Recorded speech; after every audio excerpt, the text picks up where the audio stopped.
नमस्कार। यूं तो देश और दुनिया में ऐसी कई झील हैं जो अपने साथ कई दिलचस्प किस्से लिए हुए हैं। कई के साथ कुछ ऐसे गहरे राज हैं जिन पर यकीन कर पाना मुश्किल होता है। आज हम आपको एक ऐसी ही झील के बारे में बताएंगे जिसके साथ एक अजीब किस्सा जुड़ा है। ये किस्सा बताता है कि जो कोई भी इस झील के पास जाता है वो लौटकर वापस कभी नहीं आता। इस झील का नाम the lake of no return है। आज अपनी इस रिपोर्ट में हम आपको इसी झील के बारे में विस्तार से बताएंगे। इस झील को लेकर वैसे तो कई कहानियां सामने आई हैं, लेकिन सबसे ज्यादा जिसकी चर्चा होती है उसका जिक्र हम करने वाले हैं।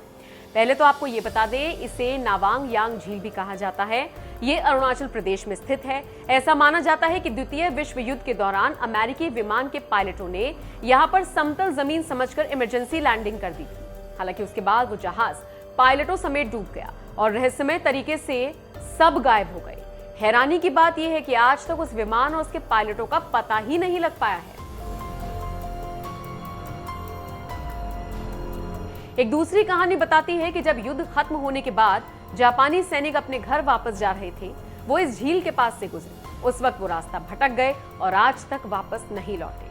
फिर कुछ लोग ये भी कहते हैं कि उन सबको मलेरिया हो गया और उनकी मौत हो गई। इन दोनों कहानियों से इतर एक और कहानी है जिस पर कोई भी यकीन नहीं करता। इस कहानी के मुताबिक एक शख्स ने बहुत बड़ी मछली पकड़ी थी। उसने पूरे गांव को दावत पर बुलाया था। सिर्फ एक परिवार को ही नहीं बुलाया जिसमें एक दादी और पोती शामिल थी। कहा जाता है इन दादी पोती के अलावा पूरा गांव इस झील में समा गया।